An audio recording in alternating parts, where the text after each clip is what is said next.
video showing a flawless Master Empire hunt on the 1280 edition, getting platinum rank on a Warlock. First, just want to see this, then skip to time on the screen. First, I can quickly show you what I was using in my loadout.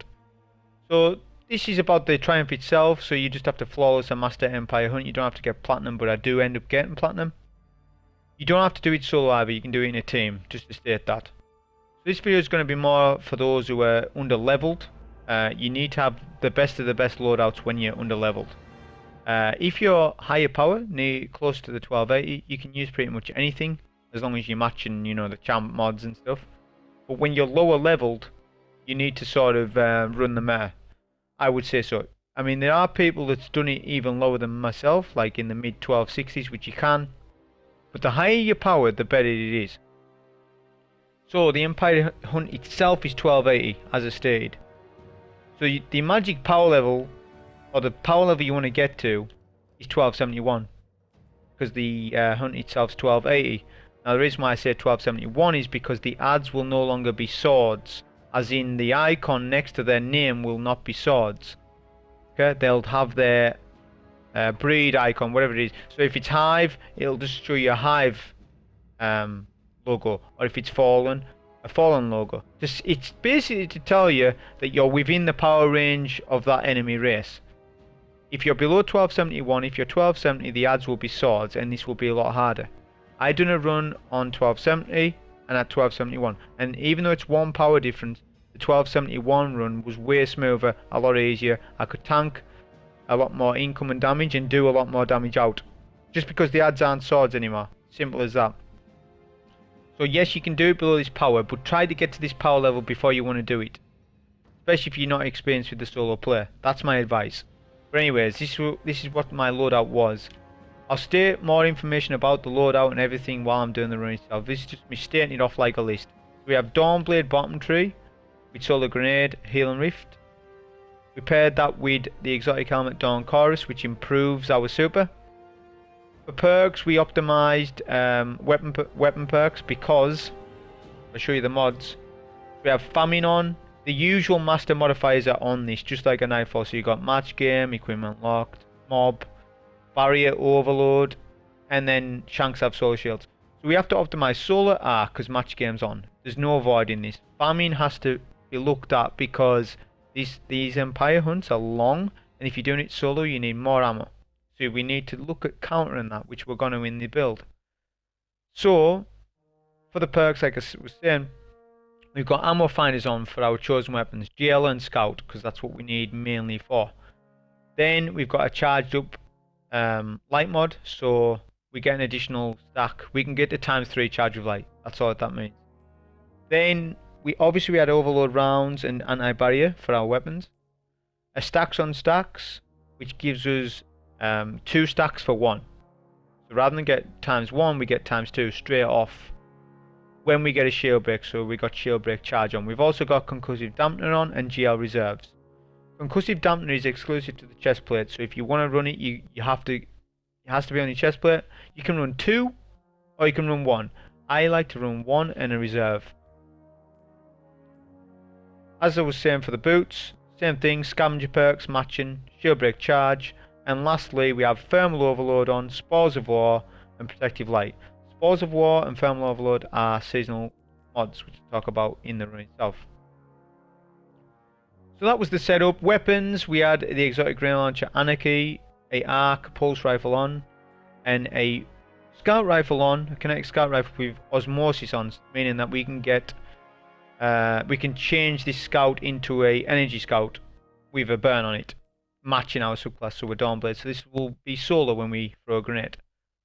That was the setup. On with the run. Okay, so with the run itself, I'll explain all the best ways or best places to stand for all the champs and what to kill, what not to. This first area, you don't need to clear out all these ads. If you stand up here, you don't really get hit that much. You can buy a couple of nades and what have you, but generally you can take out both overloads from up here. So obviously we want to start by doing a first overload, then do 2 anarchy shots, then we continue to hit him with the scout. Why do we do that? Well, because it keeps him in an overloaded state. We do have drop mag on our scout, which helps hugely, because what I've found not run and drop mag on this scout is because it doesn't have explosive payload, it's less reliable on champs. If you have an explosive payload scout, that's better, but I'm using it for osmosis, so I have to do without because I'd rather have an osmosis scout over the explosive payload. Nightwatch is a good one to use, but I'm not sure if you can get osmosis on that. I think you can. So that's the first area done. You just clear the 2 champs. Like I said, this is going to be platinum, so we're going to be killing all champions that you need to. With this next area, we are going to clear the ads. The reason why we do this is because the next area is blocked by a wall, and the trigger for the wall is the big Vex, the ones with the legs and stuff that can walk around. Those are the triggers for the doors. But like I said, we're going to get platinum. We're going to clear all the champions. You don't actually have to do that for the Solar Force. You can actually just go on bottom tree Night Stalker and invis yourself through it, and you could get it done in probably 10 minutes. But like I said, I'm going to clear out all the champs and whatnot. So right now, what we want to do is clear out all the ads, because if we don't and push past them, they'll hit us in the back. Simple as that. Also, we don't want to take the overload until the end. Reason being is because we can farm up heavy ammo off the champ. Now I staggered the champ sooner than what I wanted to, which he ends up retreating, so we reset that. That's fine, because what I want to do is have the champ push us. We're going to stun him, get 2 Anarchy shots, then a nade. I could have stunned him with my nade first. I just used the nade for additional damage. Then, as he's pushing us, we're keeping him with the scout, get a finish kill. Now we didn't get heavy ammo there, and I think that's the only occasion where we don't. That's the only time where it doesn't work. Spores of War generally works, which you'll see it work. That's probably the only time it doesn't work. But the idea is still there. You should be finishing all champs, as many champs as possible, because you need a lot of ammo for this.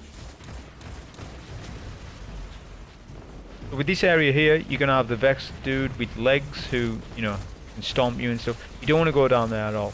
There's a couple of Fallen in front of us, especially the Captain. The Captain's priority, but the thing about leaving the Captain up is that the big Vex boss will stomp the Captain, meaning that's an opportunity for us to get some Anarchy shots on. We can do Anarchy from here as well, but we're more concerned with the ads in front of us rather than trying to rush it. Okay, we're not trying to rush this, it's more of a slow run. Also, we're building up our charge of light, and like I said earlier, we've got protective light on. That's actually 3 opportunities. That's 3 times that we can make an error and get protective light to kick in. You don't lose times 3, you lose 1 stack each time. The boss done a stomp there, so we're going to try and spam Anarchy to get a shot in. We get 1 or 2 in, I think. But it takes out some of the harpies. The interesting thing to know about this area is the harpies are on an infinite spawn while the Vex boss is alive. I'm not sure why, but he is from testing this. So you're going to be clearing harpies all day. So you know, you want to start eventually pushing up. Now we're going to use our super. Now you're going to see Dawn Chorus here getting yellow numbers on this. This is why we're using Dawnblade, because we don't really need the Well of Radiance. Even though we're under level, we don't need it because we're not swording. If I was using a sword strat with Lament, I would be going well, but we're not. So now for the next section, well, this part with the champions, there's going to be 2 anti-barriers here. Now this is the best place to stand because the left side anti-barrier can't hit us, the right one can, but if we strafe in and out, we can miss his shots. We're going to try and get a finisher kill here. This is a little risky, but not so bad because there's only 1 sniper up, you know, so we can't get 1 shot at this power, it takes 2 shots, so there's enough time to get a finish kill and come back. But it's risky in a way, but if you know what you're doing, it's fine. I'd take these champs differently depending on how I feel and my ammo and stuff, but sometimes you can prime with them, bait their shield, because on the second shield break you get more time. We get that, we do 2 Anarchy shots, never more than 2 because Anarchy caps out at 2. Unless you're like spraying down something and you know, it's urgent. Generally you just do 2 shots. Same again, we're going to get a finisher kill. We would just he had just a little bit too much health, so we backed up. Like I said, this does not cost super. It used to, last season, heavy ammo finisher, it cost half your super. Now, you kill a champ with a finisher, no super loss. Like, this is huge, huge. And like I said, generally it works. On that champ earlier, it didn't. Also, you can save ammo, like, back there and come back up here. But sometimes the ammo does despawn after a certain amount of time. As this area, from that area we were going, like we've just been to this area, it's quite a bit of a distance. But if it's like a room that's just behind you, the ammo will stay up. The next section is going to be focused on overload champions. Now, there's an easy way of doing it. Now with this first section, I haven't seen Live Mondo's run, which is a really good strat. You do 2 Anarchy shots here, and all he adds walk into it. So create to him, that's a good idea. But we're going to do 2 shots, and there's 2 waves of dregs. Yeah. So we're going to, the timing on it, when your last 2 Anarchy shots run out, you do another 2 to refresh it, and then it gets all the dregs in one go. Meaning that you're not going to get pested. You're not going to get pested while you're dealing with champs. That's the whole thing. So there's 2 overload champs and there's a yellow bar. The yellow bar's annoying because he's a sniper. The overloads can be annoying, but if you can position yourself, you can position the overload. We're going to start off with a healing rift before we do any stunning. As you saw, I would have died there if I didn't have the healing. I missed my Anarchy shots. That's fine. We'll go for the next stun. As you can see, the HP of the champ stays the same, even though we haven't got explosive on. So it still works. It's just not as consistent. What you'll find is if the more under leveled you are, the more likely they are to regen. Like with a scout like this. That champ on the left will generally stay there. On the right side, sometimes this right overload will go to the left side. You just take him, you would like you did with the first. Now this champ here actually ran out of my Anarchy, so that's fine. We just leave him, let him reset at that point. Then we'll deal with the yellow bar sniper.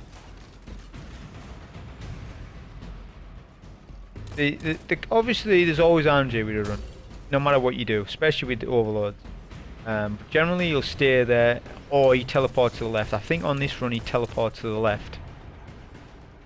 We'll try and get this yellow bar sniper down because he can 2-shot us, so we want to take that.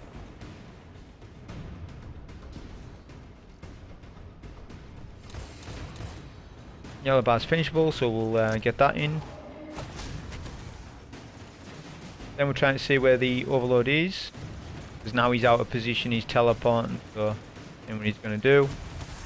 We do need a finisher kill on him though. We have got I've heavy ammo to drop. Now like I said, he does teleport to the left, so it ends up happening for me.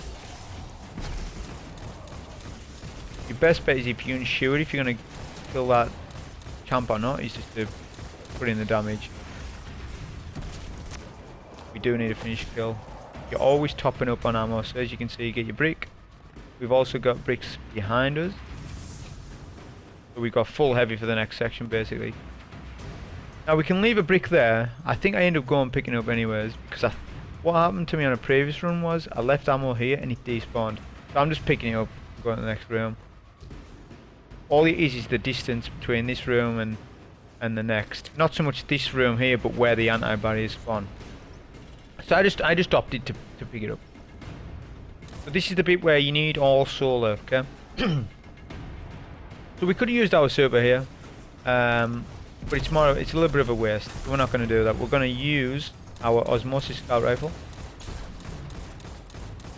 which we got by our nade. Now the important thing is with an osmosis weapon is you don't swap. If you swap, you lose it. So only swap when you really need to swap.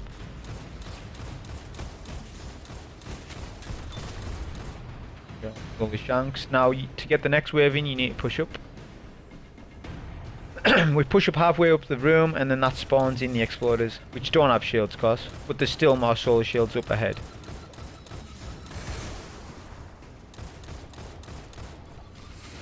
Pretty similar at this point. We're just sitting back scouting. In the next room, like I said, there's going to be 2 anti-barrier champs. There'll be a yellow bar heavy shank, and a load of small solar shielded shanks as well.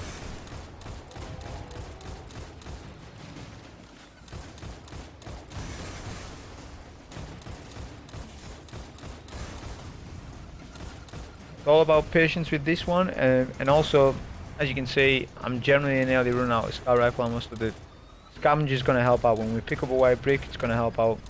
Because if we run out of scout here, when we need to take solar shields, then we're relying on just a nade that we can't reliably get back. Then we'd have to use our super, of course, but we don't want to. We want to use our super when it's needed on like a high priority target or something that's tanky. I don't want to be using it on, you know, trash mobs so much. Especially when there's no danger with this part. At the final boss, yeah, there's danger. Yeah. But right now, there's nothing behind us, nothing shooting us. What's in front? So with this part, you can get caught out as the two anti-barriers obviously have spawned in, which are with solar shanks. Some of them push up to you, which is ideal. You want them to push up because as soon as you go in that room, the shanks then back up to the anti-barrier and the anti-barrier shields them. So the more solar shanks you can take out from a distance, the better. And that's relied on your position. So right now, my position is I'm waiting for these solar snipers to spawn in. When we do that, we go up top. Because we go up top, the solar shanks come to us. They come out of the tether of the anti-barrier, and then we can take them down. Now, I did have a thought of taking the shield down and then Anarchy him, but I ended up missing. You're better off not, because what happens is the anti-barrier can shield the heavy shank. So I don't end up doing it. Doing it. The best way with double anti-barriers like this is just focus one. It doesn't matter if the other one pops their shield as well, just focus one. We actually get a second shield break anyways, it's actually alright. Now we are wanting to get a finisher kill. I wouldn't advise getting a finisher kill where there's two anti-barriers and a heavy shank up, but if you can get the anti-barrier in a good position and you're full health, go for the finisher to get you heavy. Like I say, you're going to need max heavy anyways for the Brig. You're going to need max heavy for the farm boss.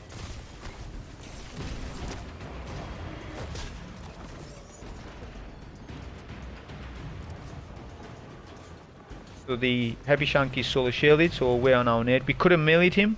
That's a little more risky, of course, though. And he's got it backed up, so we're going to wait on the nade.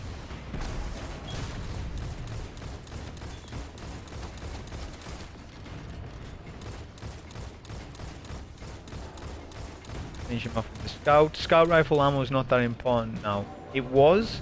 So now I'm going to. What you'll see is I'll switch more to the pulse. Use the pulse a bit more. Sorry, the scouts less important. The pulse is more important now because it's an aberration. But I have a lot of ammo for pulse. It's mainly the scout I run out of ammo for. With this part, I like to just spam Anarchy down the bottom end.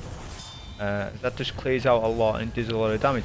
Also, then we pop a super, and we're behind this wall sort of thing, so we can use our super and then not get damaged. We're going to do a healing rift here though, because I'm not sure how many nades we're going to get there. So we're going to do a healing to get back to our safe zone. This is the safe zone of this room, if you like. It's not entirely safe because you can get sniped from both directions, both left and in front of you. So what you'll find is, with myself, is I get sniped often from the left side when I'm focusing in front of me. The best way is to stand as far left as you can on this ledge. The left sniper can't get you, only the one in front, which is better. The thing with this encounter, this part is, if you play passive, the champion won't push you. It'll push the fallen down below. So if you're playing passive, you're not going to get much done, you know. So you need to push up a little bit, but not too much. Obviously, the big Vex bosses are the probably #1 threat. So if one does push you, you have to be sure that you're going to kill him before he comes towards you with that move they do, or you know, put in some Anarchy shots and run off if you can.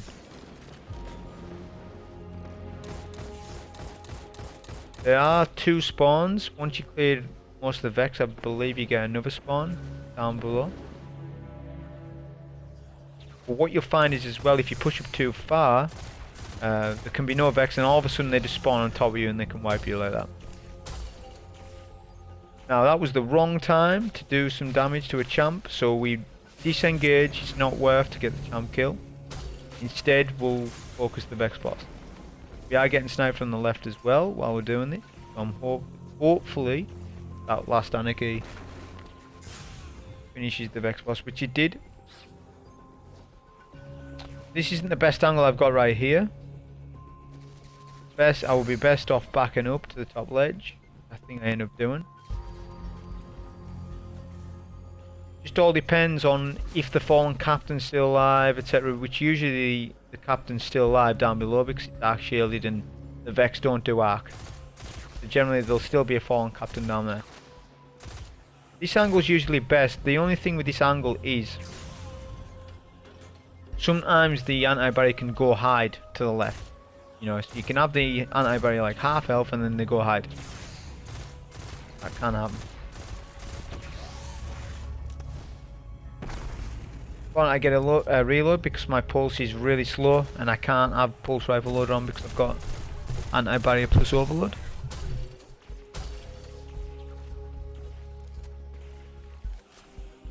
Anarchy's didn't stick there, so that's fine. We'll get another shell break.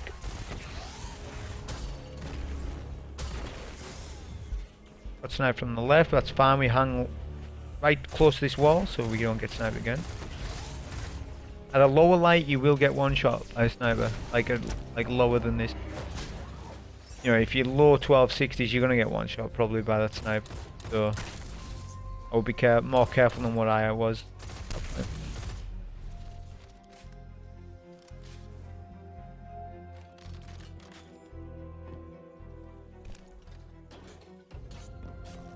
Okay, so it looks like the fallen captain was taken out. We must have got the fallen captain with Anarchy when we were spawning it earlier. So now we've isolated this last champ, which is good because we can, you know, we can get more heavy ammo on the floor. Even like say for example we had max heavy, you could still do heavy finishes and get that ammo on the floor and then come back to this room. Because this room's close to the next room, the ammo stays up. So you can do, you're gonna need a bit of ammo for the Brig because the Brig's quite tanky. You can do your Anarchy ammo, then come back and fill back up ammo. Plus it's not a huge problem to do a finisher on them anyways. So that's that room dealt with. I would say that's the most difficult part. It's not the most difficult part I guess, but it's the slowest part. You've got to play it passive. Okay, so this will clear up this part. With this part there are two anti-barrier champions. The two anti-barrier champions do not need to be killed per champion, per platinum. I would say the reason is because there'll be a number, maximum number, so once you reach a certain number, say it's 20 champions or 18 champions, once you reach that number you get platinum anyways. So with this part you just need to melt down the Brig. You don't need to kill the anti-barriers. I would kill them if they were required for platinum. I would be killing them 100%, but they're not. So with the Brig, the first like chunk of his HP is generally a move that he does now. So this is how he's reacting. He does that solar blast wherever you're standing. So you just move out of it. Okay? Then when you take the Brig down to below the third, he changes, jumps up in the air, and he does an attack that's actually easier to avoid. You stand back here. Obviously we can Phoenix dive as well if we do get hit, which I haven't mentioned at all. So the way Phoenix dive works is the higher you are, the more health regen you get. So if you're quite high, you'll get full health. You'll go from red to full, and you just hold your class ability to do that. So this class is super strong for PvE, but I don't see anyone using it. But with Dawn Chorus, it's even stronger. Now bear in mind I'm under light here, like I'm not that far under light, but I'm under light, so imagine what damage Dawn Chorus would do if I was at 1280. It would do obviously a lot more. We're just filling back up on ammo in the previous room, so we've got max primary, we've got max heavy. We need that, we're coming to the boss fight. We also have a super, which I advise using a super on this one. So obviously there's 3 plates. A lot of people have done this in Empire Hunt. There's 3 phases of the fight. The first phase there's cover but nowhere safe, like really safe. On the second 2 plates there's safe zones. On this plate there's not so much. So what we're going to do is we're going to do a nade, 2 anarchies, then super immediately. We're going to super, we're going to try and get as many consecutive hits. As you can see the damage we're getting. The goal is to get him a third. We got him a third. That means no ads spawning, it's safe. The first plate's done. Good. Because the second plate is safer than the first. So it's better to just get a third off him. Then we're going to set up some traps. We're going to do a healing and we're going to try and get some or most. We end up getting most of them, but there is one Marauder alive. Now, what I end up doing is Phoenix diving down here. Now, you probably think that's risky, but it's not. Because what is risky is if the boss can see us. The boss can nearly one-shot. What we're doing here is Phoenix diving. We are Phoenix diving in the pool. Isn't ideal, but this isn't the safe zone. We're going to go to the safe zone now. We're just trying to get some mag clear. Again, we got weak, so we're not pushing that because we would have one-shot at that point. Now we're going to go to the safe zone, which is here. Now at this point, the boss does this wave twice, I believe. You get 2 waves of the melee knights, the melee fallen. Now the boss can snipe us at a certain angle, but if you duck on this plate, you're pretty much it. Then we're going to set some anarchy traps here. Hopefully they get in that. And then we always Phoenix dive down the bottom, just in case the boss gets a lucky snipe on us. If the boss gets a lucky snipe on us, we're dead and then it's not flawless anymore. We got one more Marauder. Again, we'll Phoenix dive. We missed the platform, it's no big deal. Because there isn't a modifier on to buff arc. If there was a modifier to buff arc, like incoming arc damage, then yeah, we're kind of screwed at that point. That's where the Phoenix dive comes in handy.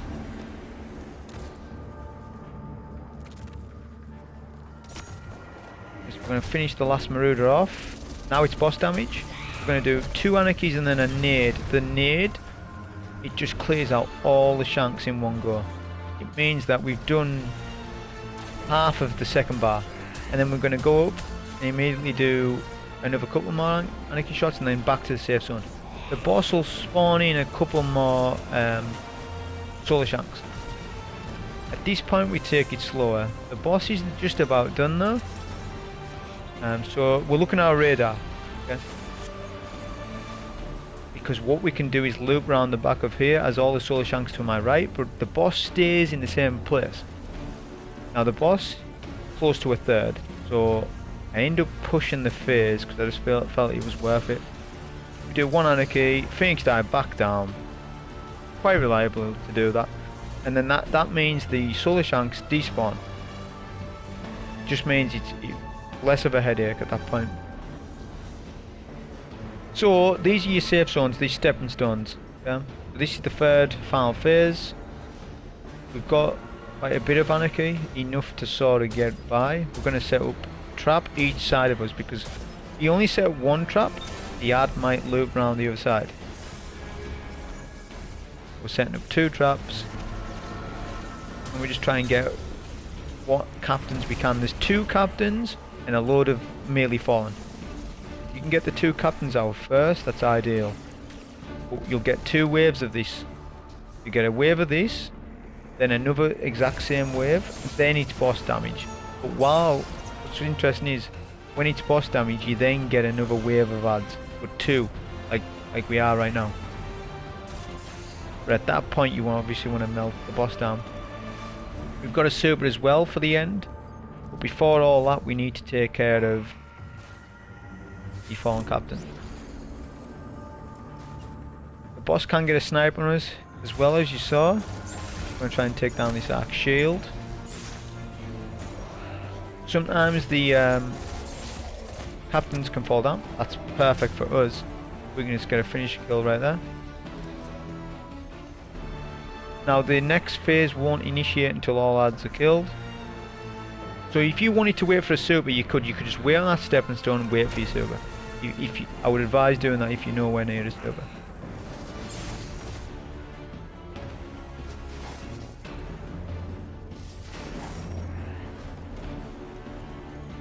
Phoenix Dive does have a cooldown as well, but it's not long. Like between 1 to 2 seconds between each. So we're still on the same phase, it's just the second wave of ads is exactly the same. 2 Fallen, Arc Captain, and Melee Knight. We got a heavy Brig, which is ideal. You kinda need it, like the pulse rifle is less reliable at this. The SMG would have been alright, because you could just close quarters, you know, melt the shield down, whereas the pulse is a little slow for what we're doing right here.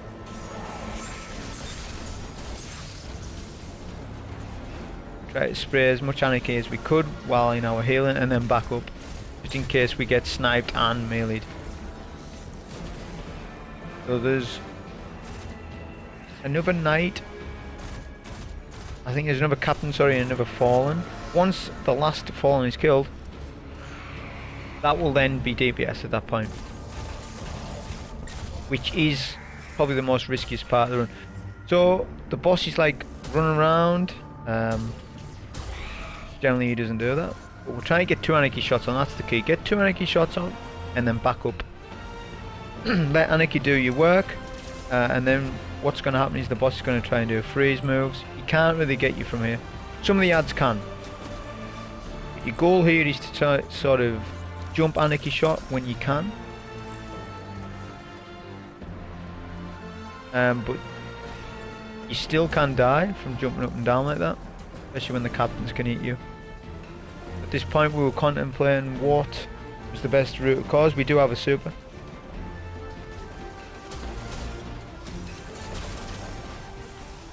It's kind of hard to hit Anarchy on him when all things are firing at you, but this is obviously where the super will end up coming in. We pop a super behind cover just so we don't get wrecked. We can get the damage resistance. We are weak, so we do a Phoenix Dive midway, and we're just going to keep hitting the boss for that Dawn Chorus damage. Get the final blow, then another Phoenix Dive because we could have wiped there. So it's safer than what it looks, you know. But the Phoenix Dive, that's where you're getting, you know, the health regen and stuff. So that was the Empire Hunt on Master difficulty, getting Platinum. You'll see it'll pop up, and getting the Triumph flawlessly, doing it. Hope you enjoyed. Thank you.